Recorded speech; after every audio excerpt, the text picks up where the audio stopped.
Subscribe to our channel, hit the bell icon, like, share, and comment on the video. Rajnagar नाम का एक राज्य था और वहां के राजा अर्जुन सिंह थे। राजनगर बहुत ही खुशहाल और धनवान नगर था। राजा अर्जुन सिंह अपने नगर की प्रजा को अपने परिवार की तरह रखते थे। वो अपने नगर के लोगों की हर जरूरत का ध्यान रखते थे और उस नगर की प्रजा भी राजा को अपना भगवान मानती थी। राजा अर्जुन सिंह को शिकार करना बहुत पसंद था। राजा के नगर में किसी चीज की कमी नहीं थी, लेकिन राजा को एक ही चिंता थी कि अभी तक राजा के बेटे की शादी नहीं हुई थी। वो रात दिन इसी चिंता में रहता था। वो चाहता था कि उसके मरने से पहले उसके बेटे कर्ण की शादी हो जाए। कर्ण को बहुत सी राजकुमारियां दिखाई, लेकिन उन राजकुमारियों में से युवराज कर्ण को कोई भी राजकुमारी पसंद नहीं आती थी।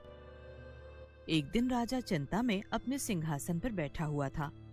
तभी मंत्री ने राजा से पूछा, महाराज, आप किस चिंता में हैं? मंत्री जी, मैं राजकुमार कर्ण की शादी को लेकर चिंतित हूँ, क्योंकि राजकुमार कर्ण को कोई भी कन्या शादी के लिए पसंद नहीं आती। तो महाराज, आप एक बार इस बात पर राजकुमार से चर्चा कर लीजिए, शायद उन्हें किसी और कन्या की तलाश हो। मंत्री जी, आप सही कह रहे हैं, मैं एक बार राजकुमार से बात करता हूँ। ऐसा कहकर राजा वहाँ से सीधा राजकुमार के कमरे में चला जाता है। राजकुमार कर्ण, मुझे आपसे आपकी शादी के बारे में बात करनी है।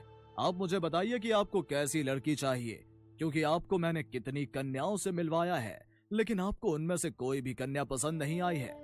आप बताइए कि आपको कैसी कन्या पसंद है, मैं आपके लिए वैसी ही कन्या की तलाश करूंगा।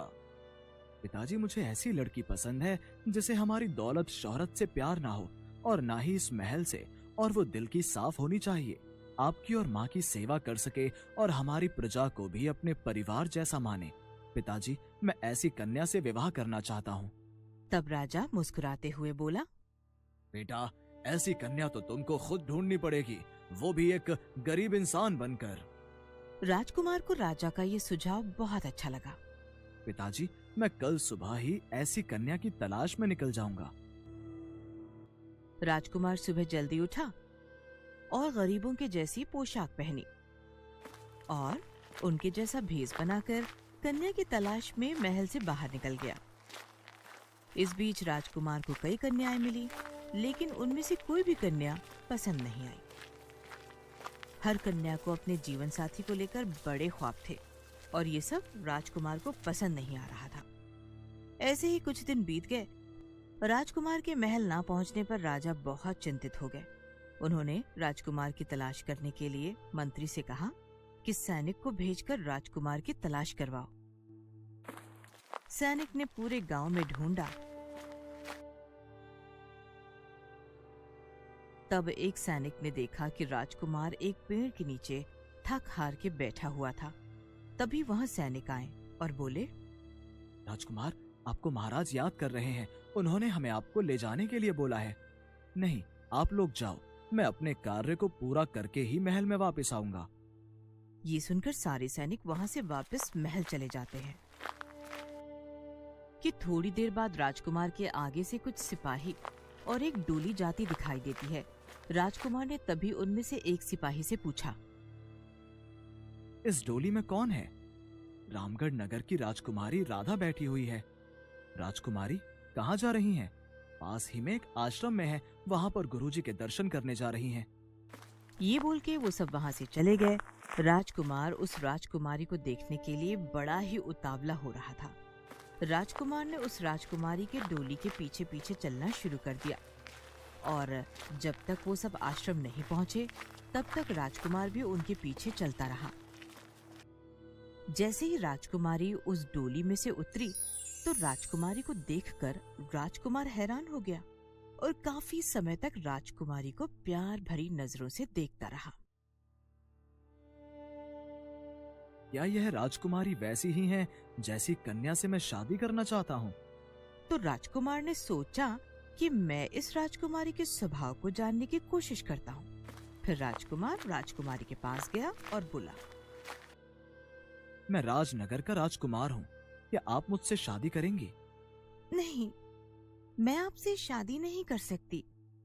राजकुमार को ये सुनकर बहुत अच्छा लगा और उसको लगा कि इस राजकुमारी को मेरी दौलत, शोहरत और महल का लालच नहीं है। राजकुमार ने फिर उस राजकुमारी का पीछा किया और उसके राज्य जा पहुंचा। अब राजकुमार को उस राजकुमारी के स्वभाव के बारे में सब कुछ जानना था, तो राजकुमार ने राजकुमारी के नगर के लोगों से राजकुमारी के बारे में जानने की कोशिश की। तभी राजकुमार ने वहां के कुम्हार से राजकुमारी के बारे में पूछा। ये यहाँ की राजकुमारी का स्वभाव कैसा है? वो गरीब लोगों की मदद करती है? नहीं भाई, हमारी राजकुमारी देवी है। वो सारी प्रजा को अपने परिवार जैसा प्यार करती है और वो हर सुबह और शाम गरीबों में धन और अनाज बांटती है। ये सुनकर राजकुमार बहुत खुश हो जाता है। राजकुमार ने राजकुमारी से शादी करने का निश्चय कर लिया, लेकिन उसने सोचा कि राजकुमारी ने तो मुझसे शादी करने से मना कर दिया था। राजकुमार ने सोचा कि अब क्या करूं? फिर राजकुमार ने राजकुमारी के पिता से बात करने की सोची।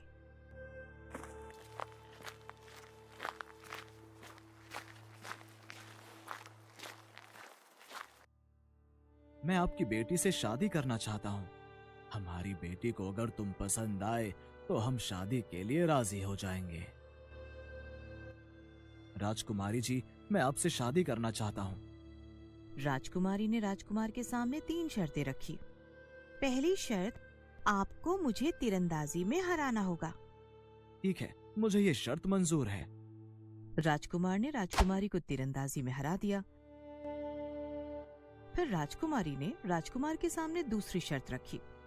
आपको अगर मुझसे शादी करनी है तो आपको प्रजा में से किसी एक इंसान की हत्या करनी होगी। क्या?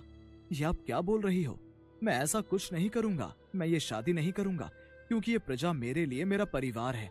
मैं उनकी हत्या नहीं कर सकता। ये सुनकर राजकुमारी खुश हो गई। आप दूसरी शर्त भी जीत गए।